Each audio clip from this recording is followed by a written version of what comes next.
சதுரங்க பிரியர்கள் அனைவருக்கும் வணக்கம். இன்னைக்கு நம்ம பார்க்க போகிற வீடியோவில் நம்ம சென்சேஷனான ஒரு பிளேயரான ஹான்ஸ் நீமனுக்கும் ஸ்வானே ஃப்ரெட்ரிக் அப்படிங்கிற பிளேயருக்கு நடந்த ஒரு ஆட்டத்தை பார்க்கலாம். இந்த ஆட்டம் வந்து பார்த்திங்கன்னா கிரெங்கேயோட ஓப்பன் கேட்டகரியில் வந்து நடந்தது. ஸோ எந்த ஒரு டிலேவும் இல்லாமல் இப்போ கேமை பார்க்கலாம். இந்த ஆட்டத்தில் வந்து பார்த்திங்கன்னா நீமன் வந்து ஒயிட் பீஸ் வந்து ஹேண்டில் பண்ணுறாரு. கேம் வந்து அவர் E4 வந்து ஓப்பன் பண்ணுறாரு. இந்த ஓப்பனிங் வந்து ரொம்பவே வந்து ஒரு வித்தியாசமான ஒரு ரொம்ப என்ன சொல்கிறது, இப்போ எல்லா ஓப்பனிங்கும் எடுத்துக்கிட்டிங்க அப்படின்னா உங்களுக்கு ரொம்ப மூவ்ஸ் வந்து பார்த்திங்கன்னா பழைய கேம்ஸ் ஃபாலோ பண்ணுவாங்க. ஸோ இது சிசிலியன் தான். நைட் F3 அதுக்கப்புறம் E6 விளையாடுறதுனால இது French variation of the Sicilian சொல்லுவாங்க. ஸோ நைட் C3 க்ளோஸ்டு மாதிரி கொஞ்சம் ட்ரை பண்ணுறாரு. அதுக்கப்புறம் நைட் C6 அதுக்கப்புறம் வந்து பார்த்திங்கன்னா இந்த இடத்துல பான் டு H3. இந்த பான் டு H3 ரொம்ப அதிகமாக விளையாடினது கிடையாது. பட் இங்கே ரொம்ப ஒரு 4வது மூலேருந்தே வந்து பார்த்திங்கன்னா ரொம்ப விளையாடாத ஒரு லைனுக்குள்ளே வந்து போகிறாரு நீமன். பிஷப் E7 அதுக்கப்புறம் பான் to G3 porn to D6 அதுக்கப்புறம் bishop to G2 then night F6 develop பண்ணுறாரு. ரெண்டு பேருமே வந்து பார்த்திங்கன்னா கேசல் பண்ணிடுறாங்க. கேசல் பண்ணதுக்கப்புறம் D3 அதுக்கப்புறம் ரூக் B8. ஸோ பி பான் அட்வான்ஸ் பண்ணுறதுக்கான ஒரு முயற்சி. ஸோ அதை தடுக்கிறதுக்கு A4 அதுக்கப்புறம் A6 நான் வந்து விளையாடியே தீருவேன் அப்படின்றாரு. சரி அப்படியே ஏதோ ஒன்று பண்ணிக்கோ அப்படின்னு சொல்லிட்டு ஒரு பிஷப் E3 விளையாடுறாரு. இது ரொம்ப ரொம்ப டெம்ப்டிங்கான ஒரு மூவ் அப்படின்னு சொல்லலாம்.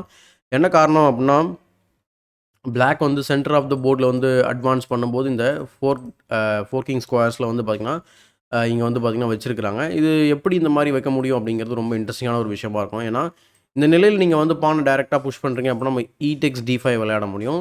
அதுக்கப்புறம் இந்த பொசிஷனில் வந்து நீங்கள் திரும்பவும் பானால் வெட்டி ஃபோர்க்குக்கு தயாராகும் போது ஒயிட் D4 ஆட முடியும் ஜஸ்ட் இன் டைம். அதர்வைஸ் வந்து பார்த்திங்கன்னா கண்டிப்பாக பிரச்சனை இருக்கும். பட் அதனாலேயே வந்து பார்த்திங்கன்னா இந்த இடத்துல அந்த ஒரு மூவ் பிளாக் ரொம்ப எதிர்பார்க்குற ஒரு மூவாக இருக்கும். எப்போ நம்ம D5 D4னு போகலாம் அப்படின்னு சொல்லி இங்கே வந்து B5 விளையாடுறாரு. A-Takes B5 அதுக்கப்புறம் A-Takes B5. ஸோ இங்கே வந்து பார்த்திங்கன்னா நைட்டு D2வில் போடுறாரு. ஸோ பிஷப்போட டயகனல் ஓப்பன் பண்ணுறாரு. ஏன்னா இந்த இடத்துல பார்த்திங்கன்னா நைட் அன்டிஃபரெண்ட்டாக இருக்குது. ஏதாவது டாக்டிக்கல் ஐடியாஸ் வரும் அப்படிங்கிறது தான். அவர் பானை வந்து D5க்கு புஷ் பண்ணுறாரு. அதுக்கப்புறம் E-Takes D5 E-Takes D5 அதுக்கப்புறம் பார்த்திங்கன்னா பிஷப் F4 போயிட்டு அந்த ஃபோர்க்லேருந்து தப்பிக்கிறாரு. டெம்போவும் கெயின் பண்ணுறாரு ரூக் மேலே. ஸோ இந்த இடத்துல ஒரு இன்ட்ரெஸ்டிங்கான ஒரு வேரியேஷன் என்ன அப்படின்னா ரூக் E1 திரும்ப நம்ம இந்த C6 நைட் வந்து பாதுகாப்பு இல்லாமல் இருக்குது இல்லைங்களா, அதனால் இந்த மூவ் நம்மளால் விளையாட முடியும். இன்கேஸ் பிளாக் வந்து அவங்களுடைய பழைய பிளான் படி இது மாதிரி போனாங்க அப்படின்னா நம்ம பிஷப் இன்ட்டு C6 விளையாட முடியும்.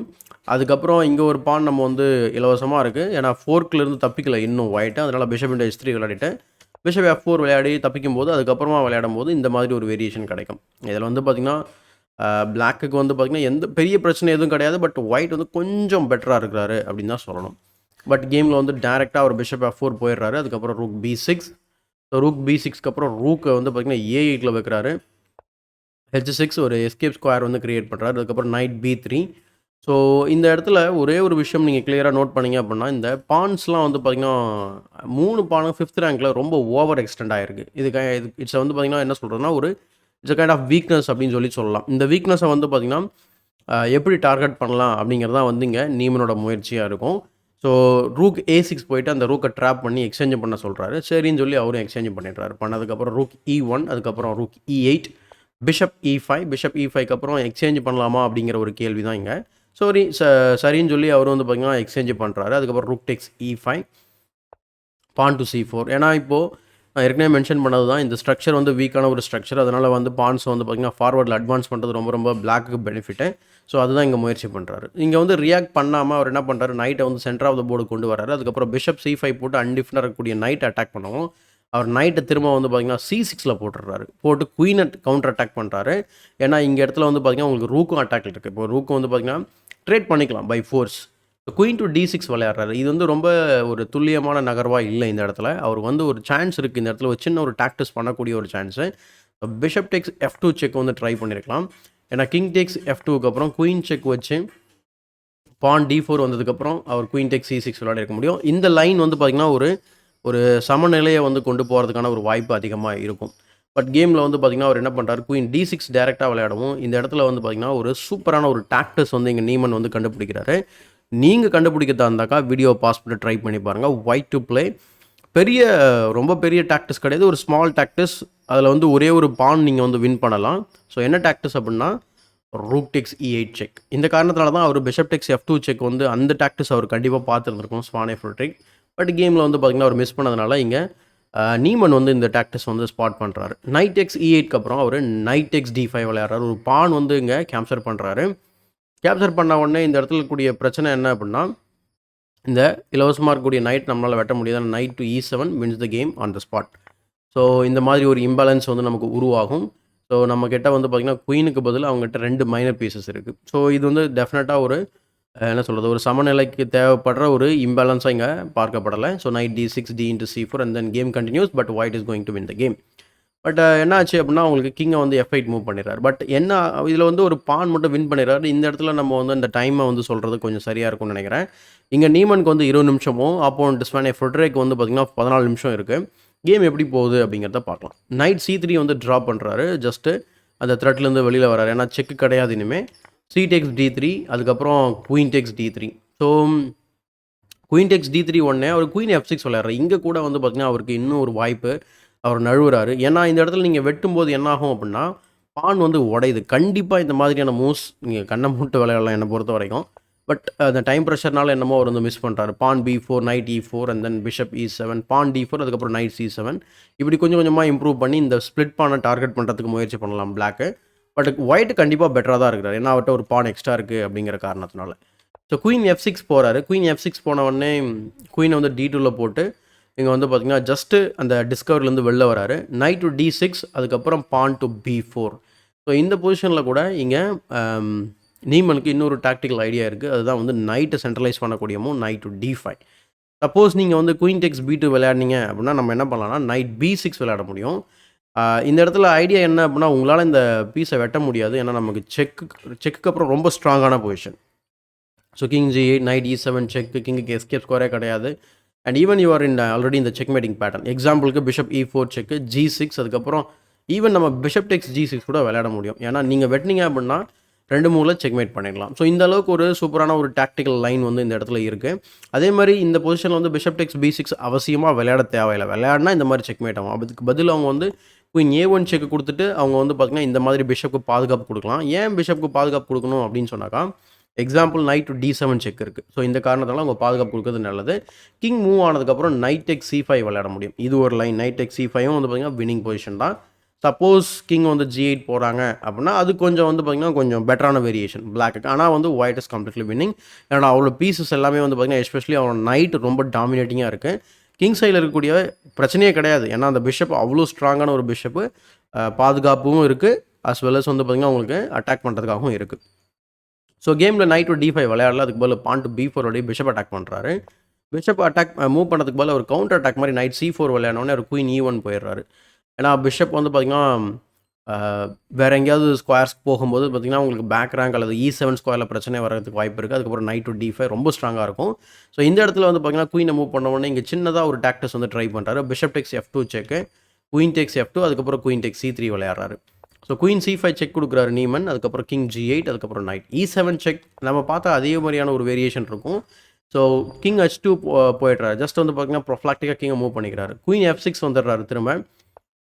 குயின் A7 த்ரெட், ஒரு சின்ன ஒரு த்ரெட்டை வந்து வச்சுக்கிட்டு இருக்காரு. ப்ளஸ் பேக் ரேங்கில் மேட்டும் நம்ம வந்து த்ரெட்டன் பண்ணுறாரு. எக்ஸாம்பிளுக்கு ஏதோ ஒரு ரேண்டம் மூவ் பண்ணிங்க அப்படின்னா செக் வச்சு நம்ம இங்கே வந்து செக் மேட் பண்ணிடலாம். ஸோ அதனால் அவர் வந்து வாண்டடாக கிங்கை வந்து H7க்கு மூவ் பண்ணுறாரு. அதுக்கப்புறம் பிஷப் E4 செக்கு, பான் G6 அதுக்கப்புறம் பிஷப் டெக்ஸ் G6ம் விளையாட முடியும் அவரால். ஓகே, பிஷப் டெக்ஸ் G6 அதுக்கப்புறம் கிங் G7. ஏன்னா இந்த இடத்துல நீங்கள் வந்து அக்செப்ட் பண்ண முடியாது. ஏன்னா இவர் ரன்னிங் இன்டு டிஸ்கவரி. அது மட்டும் கிடையாது, நீங்கள் மேட்டிங் பேட்டர்னுக்குள்ளேயும் மாட்டிப்பீங்க. ஸோ கிங் G7 அதுக்கப்புறம் பிஷப்பை கீழே ட்ரா பண்ணுறாரு. அதுக்கப்புறம் knight to D6, knight to D6க்கு அப்புறம் knight to D5 threatening the queen. Queen E5 போயிடுது. அதுக்கப்புறம் குயின் டெக்ஸ் A6 வந்து விளையாடுறாரு. ஸோ குயின் டெக்ஸ் A6க்கு அப்புறம் வந்து பார்த்திங்கன்னா இங்கே ஜஸ்ட் ஒரு பீஸ் வந்து பார்த்திங்கன்னா எக்ஸ்சேஞ்ச் பண்ணுறாங்க, வேறு ஒன்றும் கிடையாது. ப்ளஸ் இந்த இடத்துல ஒரு விஷயம் நம்ம பார்க்கும்போது இந்த நம்ம ஒரு 20 மூவுக்கு முன்னாடி இங்கே குயின் டெக்ஸ் D3 ஒரு ஆப்ஷன் இருந்தது பிளாக்குக்கு. பட் இப்போ அந்த மூவ் பண்ணாதனால தான் இப்போ இந்த கேமே பிரச்சனையாக போகுது. ஏன்னா இவர்கிட்ட இந்த 2 பான் கனெக்டடாக இருக்கிறது தான் இந்த கேமோட மிகப்பெரிய ஒரு அட்வான்டேஜ் ஒயிட்டுக்கு. ஸோ எப்படின்னு சொல்லி பாருங்கள். குயின் A1 செக்கு, அதுக்கப்புறம் பானை F6ல் வைக்கிறாரு. குயின் A7 செக்கு, கிங் F8 அதுக்கப்புறம் queen B8 check, king E7 and then queen A7 check, திரும்ப கிங் டு D8 அது தென் குயின் E3 வைக்கிறாரு. குயின் G5 போயிட்டு எக்ஸ்சேஞ்ச் பண்ணலாமா கேட்குறாரு. ஏன்னா இந்த எண்டிங் வந்து பார்த்திங்கன்னா ஒயிட்டுக்கு ரொம்ப ரொம்ப ஃபேவரபுளான ஒரு எண்டிங் தான் இது. பிஷப் வந்து பார்த்திங்கன்னா இந்த நைட்டை சூப்பராக அவுட் ப்ளே பண்ணும். ஸோ F டெக்ஸ் G5க்கு அப்புறம் கிங் F2 விளையாடனோடனே இந்த இடத்துல வந்து பார்த்திங்கன்னா ஸ்வானே ஃப்ரெட்ரிக் வந்து பார்த்திங்கன்னா ரிசைன் பண்ணிடுறாரு. இது ரொம்பவே வந்து நிறைய பேருக்கு ரொம்ப அன்கிளியர் பொசிஷனாக இருக்கும். ஏன்னா இது ஏன் ரிசைன் பண்ணணும், ஒரு பான் தானே டவுனாக இருக்கும். நம்ம ஏன் கேமை கன்டினியூ பண்ணக்கூடாது அப்படின்னு நினைக்கிறவங்களுக்கு நான் ஒரு சாம்பிள் லைன் வந்து காமிக்கிறேன் நான். ரொம்ப லென்த்தியான ஒரு லைனாக தான் இருக்கும். இங்கேருந்து ஒரு 10 மூவ்க்கு மேலே போனால் தான் இந்த கேமை வின் பண்ணுற அளவுக்கு நம்ம புரிய வைக்க முடியும். ஸோ இந்த கேமை இப்போ கண்டினியூ பண்ணுவோம் இப்போ. ஸோ கிங் டு E7, அதுக்கப்புறம் கிங் F3, கிங் F6, அதுக்கப்புறம் பான் to H4, G into H4 விளையாடலாம். G into H4 எதுக்காக நம்ம இந்த கிங் சைடில் இருக்கக்கூடிய பானை வந்து நம்ம வந்து எக்ஸ்சேஞ்ச் பண்ணுறோம் அப்படின்னா, ஜஸ்ட்டு அந்த பக்கம் எந்த பிரச்சனையும் நம்ம வந்து வச்சுக்க வேணாம் அப்படிங்கிறது தான் idea. So king E5, just கிங்கை வந்து பார்த்திங்கன்னா நம்மளை வந்து சப்போஸ் நம்ம கிங் சைடு போனோம் அப்படின்னா கிங் வந்து இங்கே இருக்கக்கூடிய என்ட்ரி ஸ்கொயர்ஸை வந்து பிளாக் பண்ணுறதுக்கு வாய்ப்பு இருக்கும். அடுத்து நம்ம குயின் சைடில் நம்ம இம்ப்ரூவ் பண்ணி இந்த பானை கேப்சர் பண்ணுறதுக்கு முயற்சி பண்ணோம் அப்படின்னா இங்கே வந்துடுவார். ஸோ இப்போ இதை எப்படி நம்ம ஹேண்டில் பண்ணுறது? ஸோ கிங் டு G4 போனீங்கன்னா king F6, C3 just waiting move. King to G7 போனாங்க அப்படின்னா நம்ம என்ன பண்ணோம் அப்படின்னா இந்த பொசிஷனில் கிங் இந்த இடத்துல ஒரு ஒரு ஒரு விஷயம் இருக்குது. இன்ட்ரெஸ்டிங்கான ஒரு விஷயம் என்ன அப்படின்னா கிங் H5 வரைக்கும் போகலாம். இப்போ இங்கே வந்து பிளாக் வந்து உங்களை ட்ரிக் பண்ணலாம். எப்படி அப்படின்னா நைட்டை வந்து பார்த்திங்கன்னா உங்களுக்கு E8 ஸ்கொயருக்கு கொண்டு போகலாம். நம்ம க்ரீடியாக போய் வெட்டினோம் அப்படின்னா இது வந்து மேட் ஆகிடும். இவ்வளோ கஷ்டப்பட்டு ஒயிட் ஜெயிக்க வேண்டிய கேம் ஒரே மூவில் பிளாக் வந்து ஜெயிச்சுட்டு போயிடுவார். ஸோ அதனால் இந்த இடத்துல விளையாடக்கூடிய மூவ் வந்து பார்த்திங்கன்னா பிஷப் டு F5. வேணுன்னா இது எக்ஸ்சேஞ்ச் பண்ணிக்கோங்க அப்படிங்கிறத. எக்ஸ்சேஞ்ச் பண்ணால் ஆப்வியஸ்லி நம்ம வந்து வின் பண்ண போகிறோம். ஸோ கிங் F6 வந்து நம்மளை த்ரெட்டன் பண்ணாங்க அப்படின்னா திரும்ப பிஷப் D3 வந்துடலாம். ஸோ கிங் G7, அதுக்கப்புறம் நம்ம குயின் சைடு இம்ப்ரூவ் பண்ணுறதுக்கு ட்ரை பண்ணலாம். கிங் F6 ஏன்னா வந்து கிங் வந்து இன் டைமில் வந்தாகணும். So bishop to C2 just waiting move விளையாடுறோம். ஸோ திரும்ப கிங் இம்ப்ரூவ் பண்ணுறாரு. Bishop B3 check, king F6, அதுக்கப்புறம் பான் டு H5. ஜஸ்ட் அகெயின் வந்து பார்த்திங்கன்னா ஜஸ்ட் வெயிட்டிங் மூவ்ஸ் தான். தென் கிங் E4 விளையாடலாம். இப்போது இந்த இடத்துல வந்து நம்ம ஏன் நைட்டை மூவ் பண்ணணும் அப்படிங்கிற ஒரு கேள்வி. இப்போ உங்கள் கிங்கை இம்ப்ரூவ் பண்ணுறதுக்கு வழியே கிடையாது. அதனால் நைட்டை மட்டும்தான் நீங்கள் மூவ் பண்ணி ஆகணும். நீங்கள் கிங்கை வந்து பார்த்திங்கன்னா கிங் சைடு இம்ப்ரூவ் பண்ணிங்க அப்படின்னா நான் உங்கள் என்ன சொல்கிறது ஒயிட் வந்து உள்ளே வந்துடுவார். ஸோ அதனால் knight has to go back. So king E4, அதுக்கப்புறம் நைட் D6 செக் வைக்கிறாரு. வைக்கலாம். King to D5 and then king to E7, அதுக்கப்புறம் ஃபைனலாக பிஷப் டு D1. ஏன் பிஷப் டு D1 வரணும் அப்படின்னா R even bishop to C2 ரொம்ப ஸ்ட்ராங்கான மூவாக இருக்கும். இந்த செக்கு ஏதாவது வர்றதை நம்ம தடுக்கிறோம். ஏன்னா கிங் C5 போகும்போது நைட் செக் வரும். அதனால் probably bishop to C2 and then bishop to D3 இந்த பானை டார்கெட் பண்ணி வின் பண்ணுறது தான். எக்ஸாம்பிளுக்கு நான் இந்த மாதிரி வச்சுருக்கேன். King to D7 and then bishop G4 check, அதுக்கப்புறம் பிஷப் டு E2. ரொம்ப சுற்றி வரேன். பட் இருந்தாலும் நான் சொன்ன மாதிரி டைரெக்டாகவும் விளையாடலாம். இந்த இடத்துல வந்து நம்ம இந்த பொசிஷனில் வந்து இந்த நைட் செக் இருக்கும் அப்படிங்கிறதுனால தான் இந்த இடத்துல நம்ம டைரெக்டாக பிஷப் D3 விளையாடலாம் அப்படிங்கிறது ரொம்ப ரொம்ப ஒரு முக்கியமான ஒரு விஷயம். ஸோ பிஷப் D3 விளையாடுனதுக்கப்புறம் there is no saving. King C7, அதுக்கப்புறம் ஜஸ்ட் நம்ம எந்த மூவுமே நம்ம சஜஷன் பண்ணுறதுக்கு ஒன்றும் கிடையாது. ஜஸ்ட் நீங்கள் கேப்சர் பண்ணிட்டு செக் கொடுக்கலாம். ஸோ இவ்வளோ பெரிய லென்த்தான ஒரு எண்ட் கேம் இருக்குது. பட் இதுதான் வந்து கிராண்ட் மாஸ்டர்ஸ் வந்து பார்த்திங்கன்னா இந்த மாதிரியான ஒரு லென்த்தியான ஒரு டார்ச்சர் இருக்கும் அப்படின்னு சொல்லிட்டு இந்த இடத்துல வந்து பார்த்திங்கன்னா ரிசைன் பண்ணிடுறாரு. அது மட்டும் இல்லாமல் இந்த கேமோட சேர்த்து வந்து பார்த்திங்கன்னா அவர் தோல்வியே அடையலை. ஆக்சுவலாக 8 புள்ளிகள் எடுத்திருந்தார். ஆக்சுவலாக 2 கேம் ட்ரா, மீதி எல்லா கேமும் வின் பண்ணியிருந்தார்னு நினைக்கிறேன். ஸோ 8 புள்ளிகள் எடுத்து இந்த கிரெங்கேவோட ஓப்பன் டோர்னமெண்ட்டை வந்து வின் பண்ணியிருக்காரு. இது ரொம்ப சாதாரணமான ஒரு டோர்னமெண்ட், ஏதோ ஒரு ஓப்பன் கிடையாது. ரொம்ப ரொம்ப ஸ்ட்ராங்கான பிளேயர்ஸ் நிறைய பேர் வந்து விளையாடிட்டு இருந்தாங்க. ஈவன் அர்ஜுன் எரிகேசி கூட இதில் விளையாடினார். பட் அவருக்கே சான்ஸ் கிடைக்கல அப்படிங்கிறது ரொம்ப குறிப்பிடத்தக்க ஒரு விஷயம். அந்த ஒரு டோர்னமெண்ட்டில் ஹான்ஸ் நீமன் வந்து பார்த்திங்கனாக்கா இந்த மாதிரி வந்து பார்த்திங்கன்னா விளையாடி இருக்கிறாரு. ஸோ இதை பற்றி நீங்கள் என்ன நினைக்கிறீங்க அப்படிங்கிறத கமெண்ட் செக்ஷனில் பதிவு பண்ணுங்கள். இந்த வீடியோ பிடிச்சிருந்தா லைக் பண்ணுங்கள், மற்றவங்களுக்கு மறக்காமல் ஷேர் பண்ணுங்கள். இன்னும் நம்ம சேனலை சப்ஸ்கிரைப் பண்ணல அப்படின்னா சப்ஸ்கிரைப் பண்ணிட்டு பெல் பட்டனை ப்ரெஸ் பண்ணி வச்சுக்கோங்க. அண்ட் இன்னொரு முக்கியமான விஷயம், ஆஸ் யூஷுவல் நம்ம சண்டே கிளப்பில் நடக்கக்கூடிய டோர்னமெண்ட்டை முடிஞ்சால் கலந்துக்கிறதுனா நீங்களும் கலந்துக்கலாம். இதே மாதிரி ஒரு பயனுள்ள வீடியோவுடன் உங்களை சந்திக்கும் வரை உங்களிடமிருந்து விடைபெறுவது உங்கள் சதுரங்க சாணக்கியன்.